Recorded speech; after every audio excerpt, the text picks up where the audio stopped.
Welcome to The Plunge with Derekholser. Intrepid explorer Derek here, hoping to make my way through the deep forest to find the buried treasure.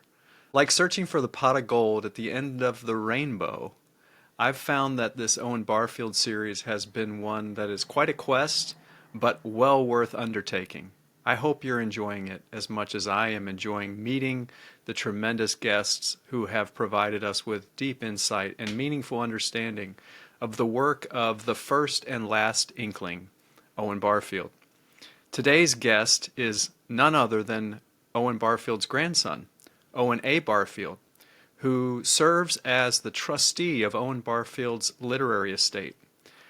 He's done exceptional work and has been tireless in his devotion to caretaking, being the custodian, being the one to continue to foment the work of Owen Barfield.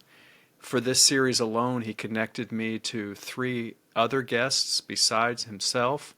I found him to be magnanimous, humble, self-effacing, always ever trying to point us to the work of his grandfather. I am incredibly grateful to Owen A. Barfield for joining me. Thank you all for listening, and thank you to Owen A. Barfield for being willing to take the plunge. Let's dive in.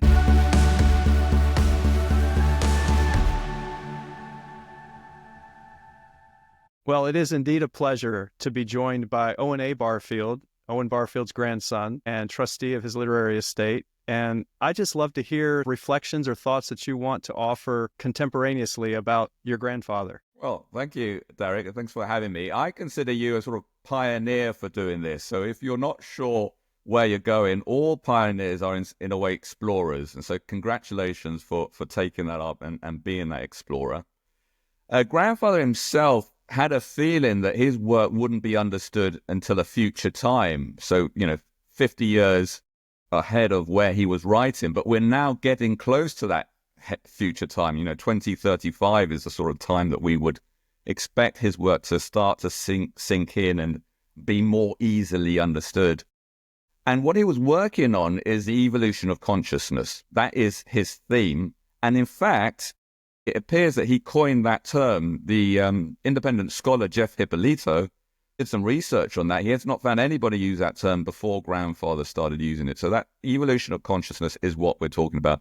And grandfather evidenced it through language. So that was his interest, language, linguistics, and he could find the theme of evolution of consciousness through there. And he had a very small readership in a sort of contemporary context, but very much admired. And his main fan or readers were his fellow Inklings, particularly his good friend C.S. Lewis. And he said more than once, that he was writing for Lewis. His readership was C.S. Lewis. And I think the two friends had a kind of an understanding about this. Lewis was writing for a contemporary audience of Britain in the 1940s and 50s, and grandfather was writing for a future audience. And Lewis was sort of signposting grandfather. So, there's a lot of signposting to do. Now, I welcome all the interest in Lewis because you need to sort of funnel people into this way of thinking. And if you can't understand what Lewis was saying, you're going to struggle more to understand what grandfather was saying. So these are stepping stones, but they are ways in. But the time is now coming to sort of move away from the signpost and actually look at what the signpost is indicating, which is grandfather's work. And this is what I'm trying to encourage people to do. Tolkien, too, who was a fellow Inkling and knew grandfather well, also played his part because his work is more sort of mental exercises, mental preparation, fantasy world building kind of world, if you like, which if you come to grandfather's work, you then need the kind of imaginative tools that Tolkien has started introducing into society and into people so that you can do the heavy lifting when you get to grandfather. So I think there was some understanding of where they were in actually the contemporary world in that they lived in.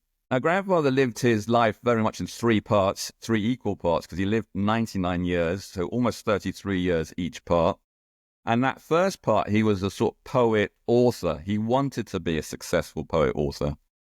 He married Maud, my grandmother, quite young, when he was 25, 26, and was then sort of independently, he didn't need to work for a living, if you like. So he was able to dedicate himself to that life. And he produced quite a lot of books. The children's book, Silver Trumpet, and books like Poetic Diction, and importantly, History in English Words, which I think is a book that you might like with your interest in words. So that's there.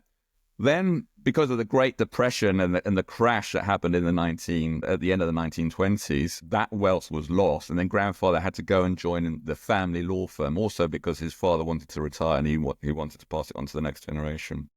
So the grandfather was a sort of the family man, the provider. He had 2 children by that stage, and he wanted to sort of do what he had to there, and his writing career hadn't really taken off for various reasons. But when he retired from the law, his kind of happy life, if you like, came, and he became a successful professor, particularly in North America. So he was a visiting professor throughout North America, both East Coast and West Coast.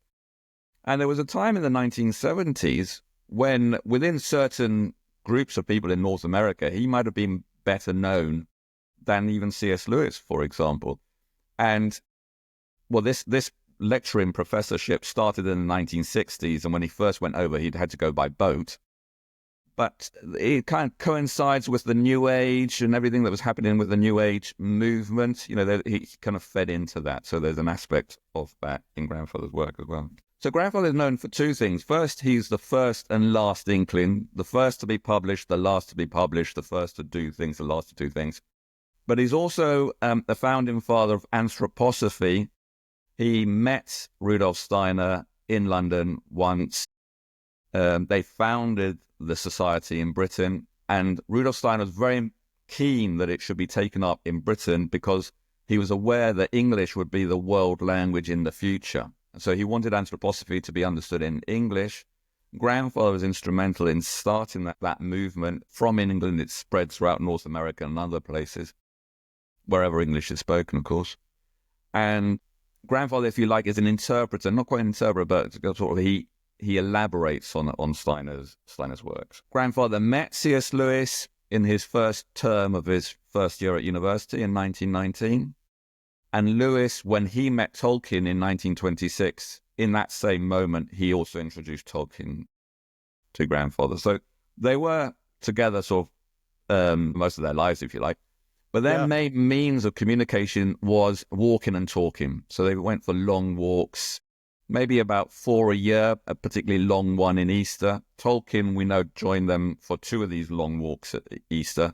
But the main walking group was grandfather, his best school friend, Cecil Harwood, and Jack Lewis is the main core. And I'm going to leave it there, but there's this idea of grandfather was against this kind of reductive, materialistic world in that we're living in. He tried to shift our focus towards spiritual science or other ways of thinking.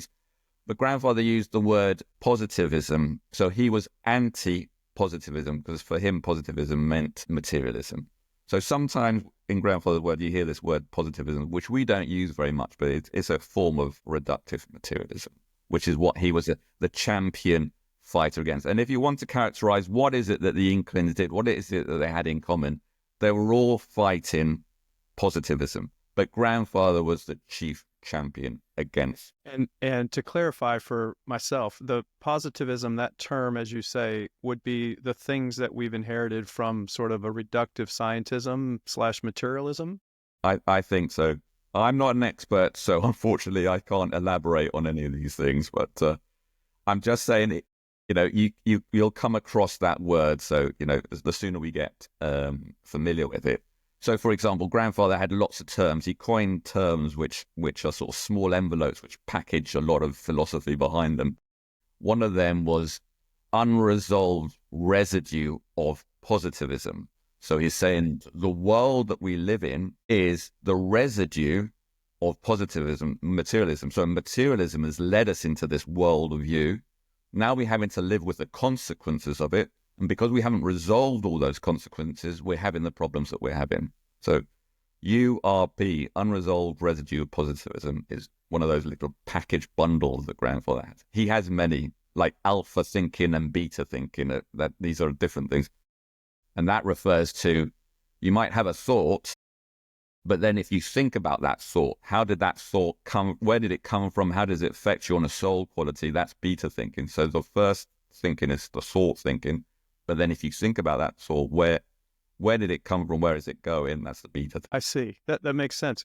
One other question that was sparked by your comment during his period in North America, you said in the 60s and 70s in particular. I'm curious if there are any institutions or schools that we would be familiar with where you mentioned that he might have been even more well known in certain circles than C.S. Lewis was. And for my background and experience, of course, I was raised as a sort of evangelical American, typical Bible Belt, in the middle of the U.S. So C.S. Lewis was far more well known. I was just curious, what would be those environments where he was more known? Well, on the East Coast, I think there's Brandeis University and Yes. Drew University, and some in New York and New Jersey as well. He was given honorary doctorates from those two that I named. And then there was Vancouver University and the California, UCL, whatever the Californian ones are called. Okay. Yeah. So that's just a smattering, but he was just invited to speak. So he did speak at Wheaton, for example, as well. Very, very nice. I should just say, because you've asked the question, that there's a collection of lectures from the 1960s, which is called Speaker's Meaning. And here we're talking about meaning and speaker's meaning and language, kind of things that he very much was interested in. And then he produced another collection from the 1970s, which is called History, Guilt, and Habit. Yes. And these two collections of lectures are very powerful, because he's speaking to young graduates or undergraduates, if you like. So they're kind of an approachable way into his work. They're quite thin books, and they're quite powerful if you want to understand that period of life and what he was teaching there. And in the latest edition of History, Guilt, and Habit, there's a fourth essay included, which is Evolution. And there he's sort of saying that Darwin had a theory of evolution, but it was just that, a theory, and it's a wrong theory. It's just saying Darwin was wrong. That unless you actually take in account what was going on inside as well as outside, so interior is anterior, another one of grandfather's phrases, unless you have both sides of the coin, the inside and the outside, you won't properly understand what's going on in evolution. It's deadly serious that we understand this. Humanity's development depends on us getting to understand. Thank you. I'd love to go back a little bit, and curious, to whatever extent you're comfortable, I'm curious about your own experience growing up as his grandson, but also any personal anecdotes, the nature of who he was as a person, as a grandfather, outside and independent. Not that he could be independent. I'm sure these ideas clearly are the very essence of his being. But what was he like as a person? Okay. Well, I'm the only grandchild, so it was just me. And I knew him well because I liked him. I liked spending time with him. So from the age of about 14, rather than go with my parents and be taken, which I didn't much like, I actually went by myself. First by bicycle and train, and then, public transport when he moved house. So I'd go and spend a Sunday with him, and we'd have lunch and tea together, and then I'd go home, and we'd always go for a walk, and we'd always just talk. And what I liked about him is that he just listened. He was sort of on your wavelength. Now, I just thought that was normal. I didn't know anything about his philosophy, but I knew he had an interest in these things. So occasionally I'd ask questions. Occasionally we'd correspond as well. But one month my parents would go, another month I would go. He liked having appointments, so you had to make an appointment. He wasn't a sort of drop-in kind of person. But I was very close to him in the sense that the house I lived in, he bought that house. When he came to stay and visit in London, he'd sleep in my room, in my bed, and I'd sleep on the camp bed. When I was learning to drive, I'd practice by driving to his house. When I passed my driving lesson, I went to his house, the first place I went to. So this is always sort of present in my world, if you like, in that sort of sense, but not from a philosophy point of view, just from a grandfather point of view. Beautiful. Sounds like a lovely gentleman. As the only grandchild, I was curious, maybe it was just by circumstance of birth, but What's the chain of events that led to you becoming the trustee now of his estate, his literary Sure. estate? So I was 28 years old when grandfather passed away. So I knew him well up until the age of 28. He was 99. I'll just make a point there. I said to grandfather, "Oh, grandfather, you'll be 100 soon." And here we get a telegram from the Queen and things. And he says, "I don't want to live to be 100. I'm not going to." And then he Interesting. passed away shortly after he was 99. I'm sure he was sort of in control of that. And he passed away in his own bed, in his own room. My parents were with him. You know, it was a very gentle passing, as and when he wanted it. You know, to choose the moment and the way of passing when you're 99, that's merit. Yes, yes. Anyway, I was 28, and I was appointed executor with my father for everything apart from his literary estate. He had 4 literary executors. Now, grandfather at that stage was living in one room surrounded by books and papers. So almost everything was literary estate material because he'd been living it for such a long time. There wasn't much wealth. There wasn't money. There weren't assets. There was just this room full of books and papers. So we just passed it all to the literary estate, to the literary executors, who were 4 people, 3 professors in America and 1 in England, which was Walter Hooper, who's associated with C.S. Lewis. Now, that was fine. And that sort of age, you sort of carry on, and I got married and had a first child and what have you. But 6 years after he passed away, I had a very, very strong sort of mystical experience, which wasn't related to grandfather, but I couldn't stop thinking about grandfather because of that experience. It really shook me. It was to the core. So I started asking the literary executive, what's happening with grandfather's work? And because grandfather had lived so long, these men, they themselves were very elderly. They'd retired from their jobs as professor. They were no longer really capable of doing anything. And the first one to admit so was Walter Hooper, and he handed over to me. And then one by one, the other 3 also handed over. So then I found myself that I became his literary executor 9 years after grandfather passed away. And I was wondering what to do. And I was aware there were manuscripts and a lot of material that was still unpublished. So it was suggested that, I should get on and start publishing and start doing things like that. So this is not my natural world, if you like, but just it's a situation of somebody had to do it. But may I just say that I've always felt that grandfather was on my shoulder, looking over me and helping me. That's beautiful. I don't think I would have been able to otherwise. That is beautiful. Well, the world owes you a debt of gratitude, and I know that you're a humble man, but I know also the burden of trying to navigate such things, and I imagine there was a lot of unfamiliar territory to travail, and congratulations on being so steadfast and dedicated to preserving and amplifying his work. Perhaps as a consequence of that effort, here I am today. So thank you. Thank you for being there, for your words. As you're exploring his literary estate and making sense of how to move forward, had you read any of his fiction during that time or before he passed? I'd only read Silver Trumpet because it was sort of read to me when I was a child by my father. No, I started publishing his fiction. That's where I started, the novellas. In fact, his last book, Eager Spring, was my first book. And you have this sense, in my end will be my beginning. There's this kind of continuity. So he finished with Eager Spring, which was never published, and I published it as the first thing I did.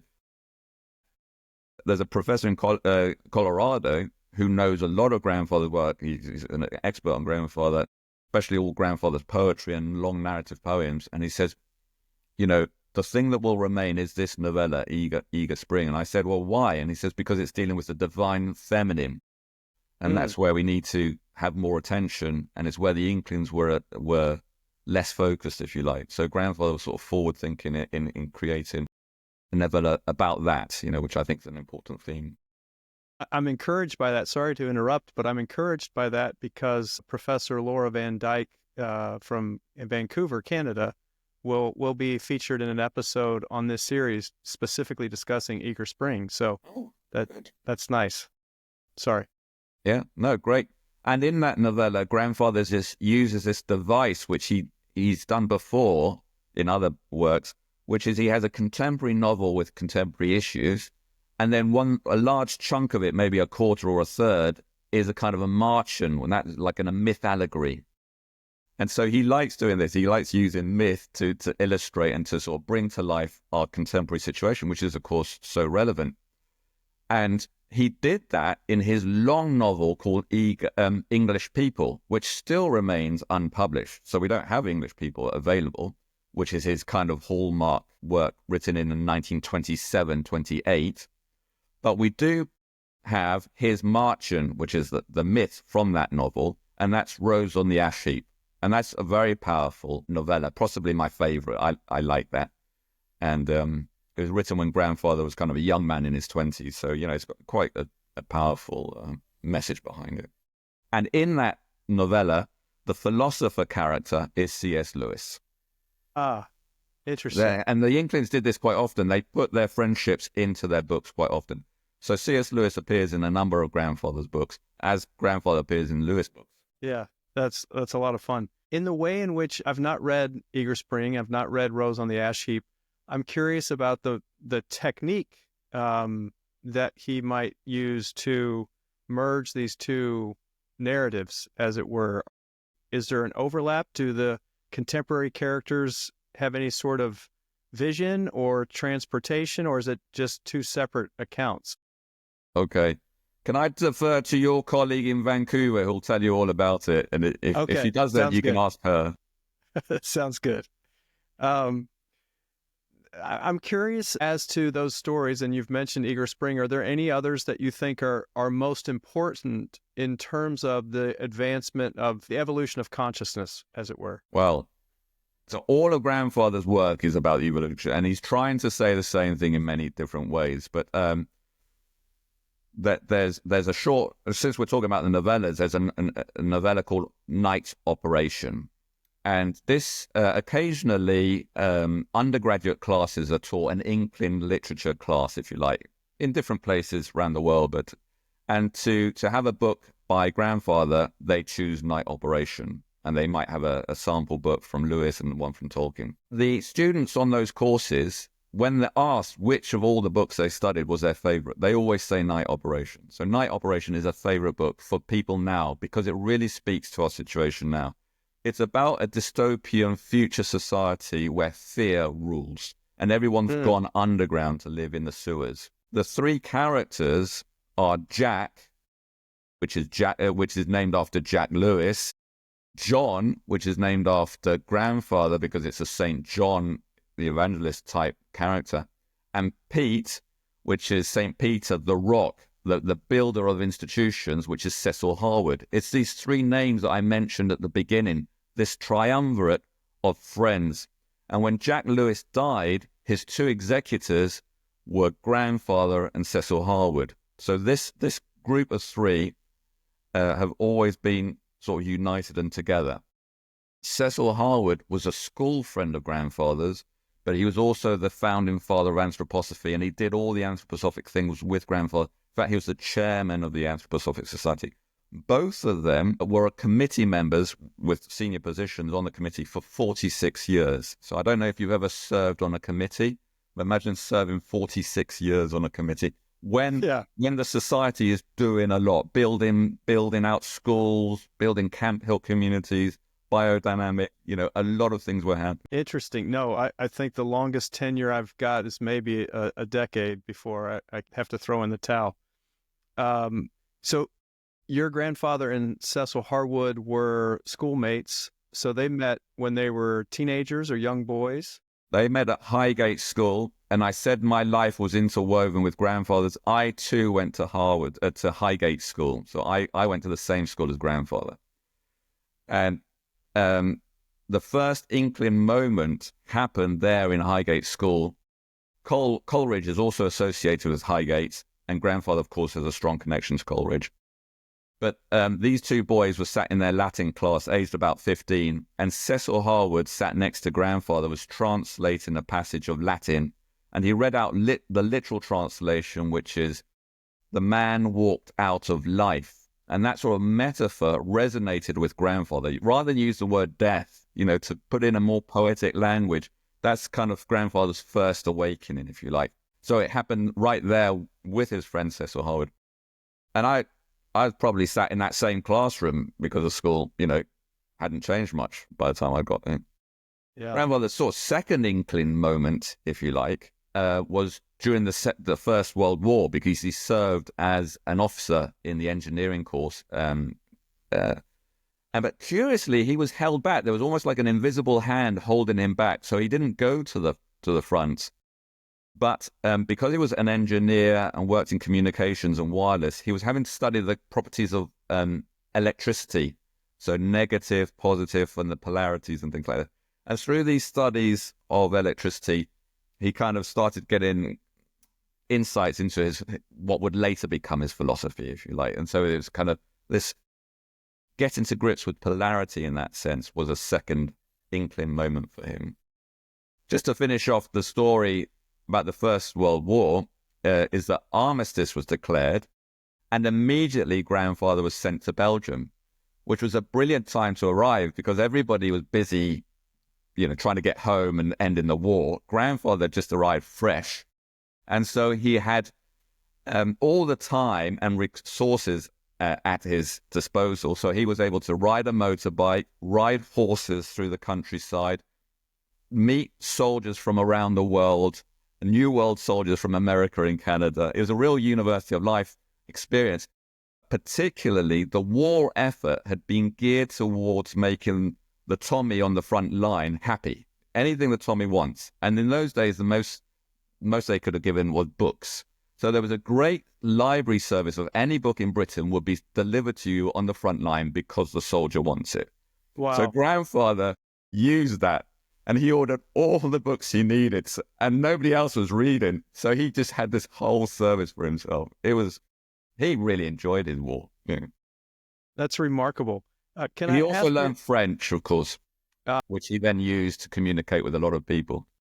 And afterwards, he taught himself German, of course, and Hebrew. Okay. So German, Hebrew, French, and English. Anything else? And he already knew Latin and Greek from school. A mere trifle.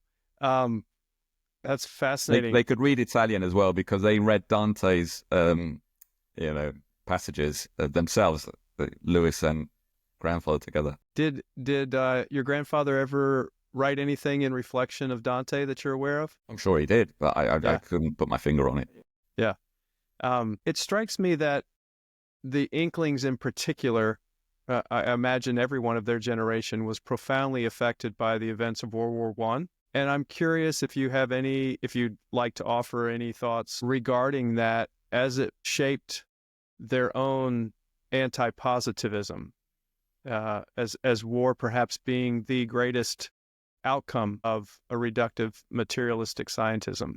Yeah. Well, it's a sort of sensitive question. I'm sure it did. And I think other people are sort of interested in that theme, which is why you're asking the question. I might sidestep it if you don't mind, because I think that whole generation were traumatized so much. I'm sure there are answers to it, but I don't want to sort of misspeak, if you like. But since you asked the question, I will mention an anecdote. Okay.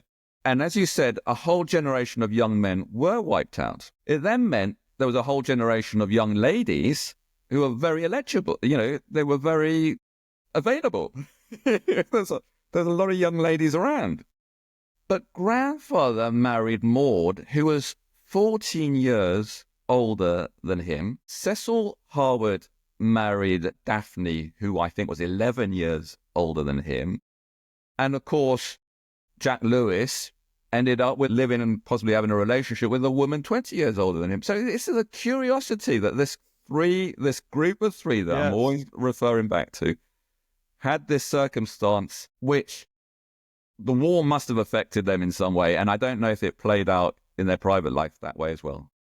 Yes. Can I ask at what time period your grandmother passed? Yeah, she passed when I was 10. Okay. And I think that was 1980. I remember her. She was a very impressive woman. She was like a female old Father Time. She was against electricity, for example. So, I mean, there's people who, I'm not that tech savvy, but, she didn't even use electricity, which is quite something. Yes. And she was just she just lived her age. She was quite phenomenal. Fascinating. She just to say something about her, and we were talking about the First World War, she was the most senior serving female officer in the active warfare in the First World War. So she was a serving officer. Wow. She was in the Navy because the Army wouldn't let women in and the Air Force hadn't yet been established. So she could only be in the Navy. And she she was the highest ranked naval officer, apart from kind of the honorary positions that are given to monarchy and aristocrats. So she was the highest ranking female in very impressive in the First World War. She was a very impressive woman. Mercy. And she was like a mentor to not only grandfather, but C.S. Lewis as well. And she and C.S. Lewis had a great friendship. And one of the bedrocks of their friendship is that neither of them followed grandfather into anthroposophy. So this is something that bound them together very strongly. Would you be willing to speak to that a little more? If you're aware of why that was the case, or what was the bridge they wouldn't cross, so to speak? Well, I could only speculate, but grandfather married Maud in the same year that he discovered and became a sort of encountered anthroposophy. And so he said from the beginning, his marriage knot had a dagger through the heart of it because of this kind of strain. So I think grandfather very much felt it. There's some sort of suggestion that maybe Maud came around to it at the end of her life, but I don't know the details of that. With Jack Lewis, I think Jack was an atheist when he encountered grandfather, in 1919. And grandfather had done a lot of work to pull him from atheism through to theism, which then took him into Christianity. Then he became a popular Christian advocate, if you like, and he had his audience there, and he had a readership, and he just didn't want to jeopardize. He didn't want to go any further because he'd already gone on such a long journey. So, he's just sort of, I'll stop here, but I'm happy to point towards you. Yes. Are there any things, and I'm not familiar to the extent of your knowledge and understanding, but with anthroposophy and, let's say, Orthodox Christianity, are there things that would be anathema in the Christian community that prevent this, or? Well, it shouldn't be, because anthroposophy is sort of universal and humanistic. But I would say anthroposophy, for example, doesn't discount reincarnation. In fact, there was a grandfather started a lecture in Cambridge University, and he just walked up to the podium and he said, most people for the longest period of time have believed in reincarnation. The fact that we now in this little bubble of thinking don't is the anomaly. The norm is to have accepted reincarnation for most of humanity across most human cultures. So, I mean, it's just putting things into perspective. And there'll be other examples of that sort. Well, and there's millions, perhaps billions of people still on the planet today that believe in reincarnation or the possibility of it. So, yeah. You could still be a Christian and at least entertain, at least think about it, at least be open to it. Yes. Well, it's interesting you mentioned the novel, now the name escapes me, The Night Operation, with fear being the primary element. And it still seems to me that far too many people who espouse a religion of faith and hope are bounded by fear. One of the problems, and this is a problem that's grown enormously since 2019. It's not called COVID-19 for nothing. Although we experienced it in 2021, it's 2019 when it came out, and that's when things changed.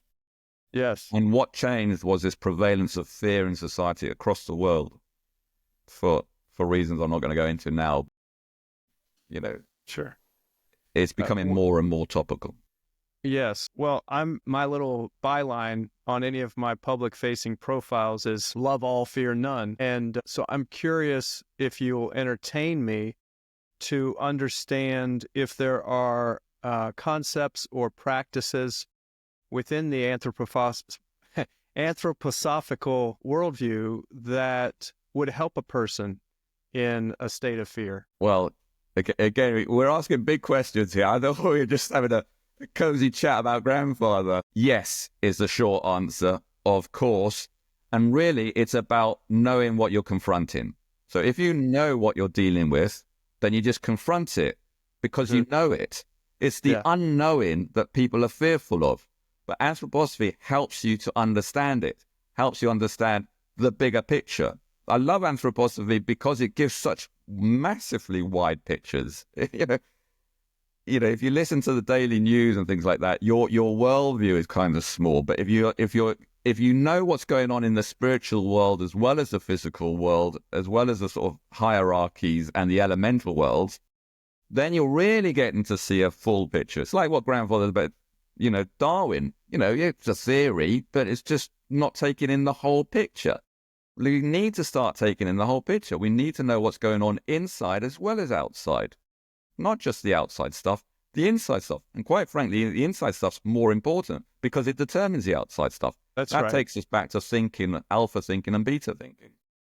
That's right. That makes all the sense in the world to me. I'm curious if there's much correspondence or interaction between your grandfather and Tolkien, or were, because you mentioned Harwood and Lewis. Was Tolkien more adjacent? Was their relationship long-standing, or was it just periodic? I think grandfather and Tolkien was just periodic. So Harwood, grandfather and Lewis, they were friends at university. From the first term of the first day at university, they were friends. And it was Leo Baker who introduced them, who was also an anthroposophist. So they had this kind of friendship.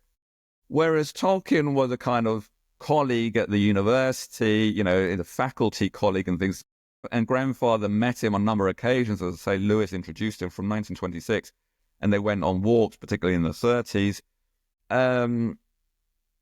Tolkien had his own views. My family's Catholic, so I'm comfortable with, Tolkien's Catholicism. That's fine with me, but, that's just different to the others. Actually, Lewis and Tolkien, by the end, they couldn't stand each other. They weren't even talking to each other. These things come and go, friendships go up and down a little bit. Grandfather really liked The Hobbit, for example, and I read The Hobbit. There's very strong approval of The Hobbit in my household. But Lord of the Rings, it just gone too far with it. It's not something that engaged the Barfields. I mean, I've read it. Yeah. I like it. I think it's a great book, and I'm a big fan of Tolkien. But I'm a fan of Tolkien in this sense that bring it on, bring it in. Anything that brings attention this way. Beautiful. You're correct, at least in my experience, with respect to the nature of the friendship when it's forged at that very outset of university days. I just returned from a trip where I saw my college roommate, he and I met 34 years ago, the first week of college, and we pick up just as though no time has passed. There's something very unique about that bonding that happens. Well, friendship is very important to grandfather. He valued his friends, but I think a key element there is humor as well. So throughout the Inklings, they had humor, and there's elements of humor from their walks together. So it was a walking, talking, and they were having big disputes and sort of almost going to war. But there was always an element of humor underneath it, always humor. And without humor, I don't think you can make any sort of spiritual progress. Now, got to be careful. We're not talking about ridicule. We're not talking about nasty humor. We're talking about gentle, kind of loving humor. And that's very important. Yeah. I'm curious if there's... well, you've probably addressed it already. My question was going to be regarding the notoriety of Lewis and Tolkien relative to Barfield or Charles Williams, say, who is often mentioned among the Inklings. And as you say, perhaps it's just a matter of time. Well, they wrote some really powerful and phenomenally successful books, which were easily accessible. Children's books, the Narnia series, the Hobbit series, these are great books. You can't take that away from them. They did that. But the Narnia series, the first one was dedicated and written for my aunt, Lucy Barfield. The Lion, the Witch and the Wardrobe is for Lucy. C.S. Lewis was her godfather, and he wrote it because he took his duties as godfather seriously. And the third book, Dawn Treader, that was written for my uncle Geoffrey. So the two of the children in the household, Lewis wrote those books for. But they both learned to write that through the Silver Trumpet. Grandfather published Silver Trumpet in 1925. So this is a centenary year of the Silver Trumpet being bought. They almost had a proof of concept with that book and how it had, how well it was received by Tolkien's children. But it was almost too early, so Grandfather didn't become a bestseller from that book because it's, 1925, just too early. They just missed, it's a question of timing, isn't it? That's why Grandfather's a first and last. He's missing that middle life. Also, I must say that the middle way is always the way for Grandfather. We mustn't overlook the middle way. Could you explain what you mean by the middle way?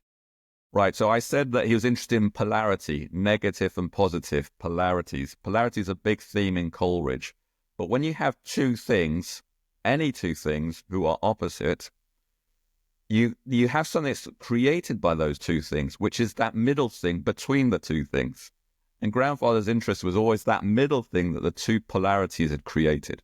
And we as humanity, our way through is through that middle way. Be it whatever it is. But I'm talking about the spiritual world, but it could be applied to anything. You need to go through in that middle way. Otherwise, you're going to have problems. Yeah. Boy, the more I learn of your grandfather, the more inspired I am. And quite honestly, the more comforted I am, because there's a element to that in the way I have endeavored to live, that middle way, that synthesis and harmony of the both and, as it were. The polarity tends, if one emphasizes one end or the other, it just leads to the kind of extremist disenchantment and revulsion toward the other in our sort of playground of ideas. I prefer the term playground as opposed to battleground because we use far too many metaphors of violence in our culture. So thank you. It's very nice. What would you say is a good starting point for those who are curious to learn more? Sure. So when I was 17 and I asked Grandfather, which of your books should I read? The answer was Saving the Appearances. So his key book is Saving the Appearances. But it's not necessarily an easy book. The book I mentioned, History in English Words, is a readable book. But you won't really get his philosophy from it. It's his first book, if you like. It was just where he started from, a starting place. But where I'd read quite a lot of Grandfather, but the penny dropping moment for me was when I read Owen Barfield on C.S. Lewis. And this is a collection of Grandfather's essays about C.S. Lewis. It's about 5 or 6 essays. And it's that contrast. When you put two colors together, gray might look like gray, but when you put gray next to gray, you then start to see the contrast between them. And it's when you see that contrast that the meaning and the understanding starts to come out towards you. So my entryway point was Owen Barfield on C.S. Lewis. But there's another book that people quote to me, which is Worlds Apart, and that's a dialogue between 6 characters. One of them is a professor, which is modeled on Lewis. And because it's a dialogue, there's different attitudes and perspectives, and the reader can understand where that goes and how it's coming out. So for many people, Worlds Apart have been a way in. And Lewis read Worlds Apart as a manuscript before he passed away, and it was just published as he was dying. And he had that book on his bedside table when he passed away. That's what he was reading. Fascinating. Thank you. It is the Owen Barfield and he loved the book, because any book that's about you, most people tend to like, and he was in it, and so he loved it. He said he'd given himself indigestion. He'd read it so quickly. Well, yes, I was going to ask. 2 thoughts just collided in my head, so give me a moment to sort them. The first thought I had was how you had mentioned to me that your grandfather did not want to discuss himself. So that may be a distinction between he and Jack's personality types there. But I was curious if the Owen Barfield on C.S. Lewis collection is available in publication. Yeah, that's available. It's a book that's available. I've got it here. There's a very nice picture of C.S. Lewis as well that you don't often see. Yeah, that looks great. Well, I'll add that to my growing stack of Barfield content. I mean, you mentioned grandfather's biography. I mean, a grandfather would say things like, I was born in the Victorian era, and we had a very different attitude because, I was talking to him in the 1980s, and he was saying, what you sort of overlook, you think I'm a 1980s kind of person, but I was born in the Victorian, not even the Edwardian, I was born in the Victorian era, and things were just different then, just privacy and just things that people talked about, they were different.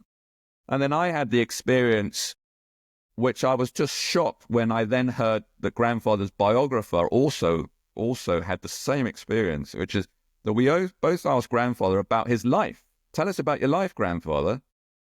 And he would talk up until a certain point, which is when he went dancing in Cornwall in his university years. After his university years, he just wouldn't talk about things in particular. He would answer questions. It wasn't a secret. He was just not interested in talking it.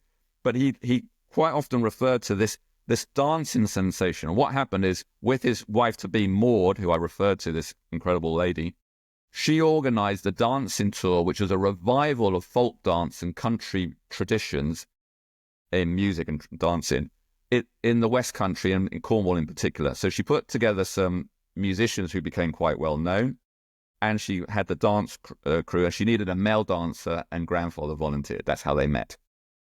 Grandfather did it the first summer, and he loved it, and he said to his friend Cecil Harwood, look, come with me next summer, we'll do it together.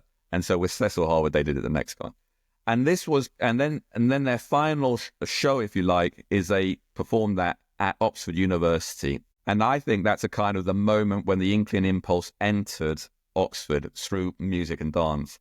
And for grandfather, music and dance was primary. So that before anything and before poetry, music and dance. And I have a feeling, because I've thought about it, that for grandfather, it's like, unless you understand music and dance, you're not ready to understand the next step. And it just seemed that I was never there. I was never ready to move on to the next step. I was still, struggling to understand music and dance. But music and dance was primary for grandfather. So much so that there was a story of when grandfather was in North America on one of these tours, a colleague was driving him from one place to another, and he was with his wife, Maud, in the back of the car. And suddenly both of them said, stop the car. And the guy had to pull over on the side of nowhere on an American drive. And he and Maud got out and they started dancing to the music that was on the radio. They just started dancing to the music spontaneously. The colleague just sat there in the car waiting for them to finish, not knowing what to think of it.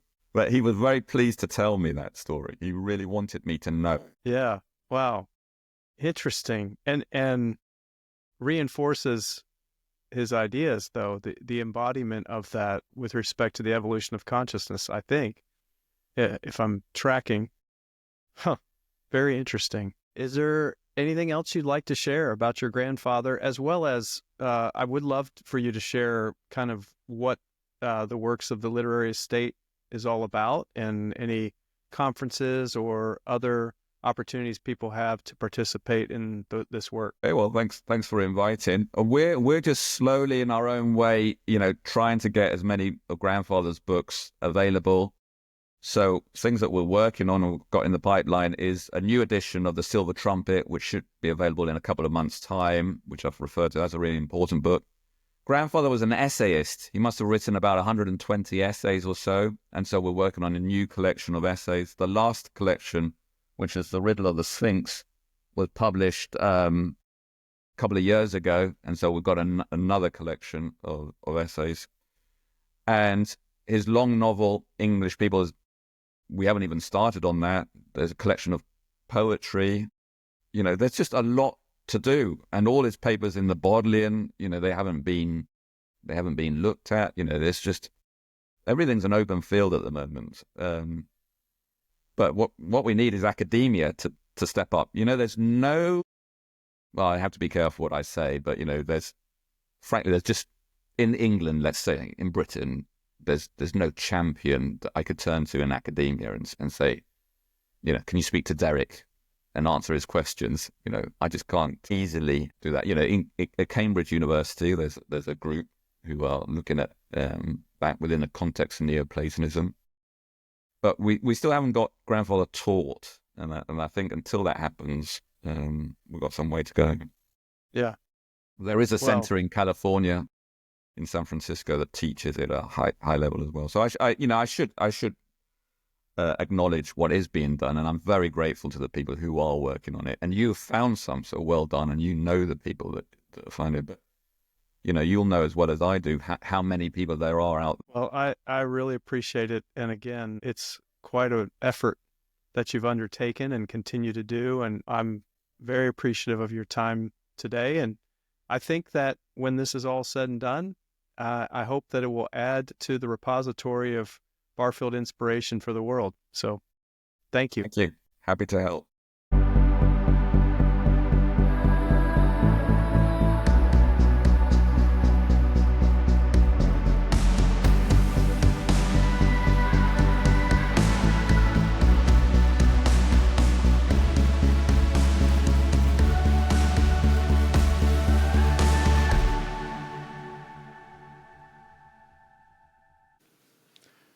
Today's episode of The Plunge is sponsored by the word threefold.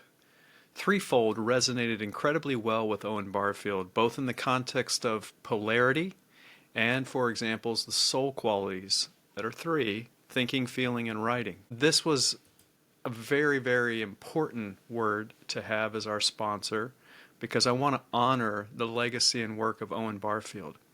And as was discussed in this episode, he had two other dear friends, and they collaborated and communicated, and often during their hikes together. But that was C.S. Lewis and Cecil Harwood. And I think about the notion that's biblical as well of a threefold cord that is not easily broken. So in Mr. Barfield's case, he and Jack, as C.S. Lewis was called, and Cecil journeyed together. And the three of them, I'm certain, made each other stronger than they would have been alone.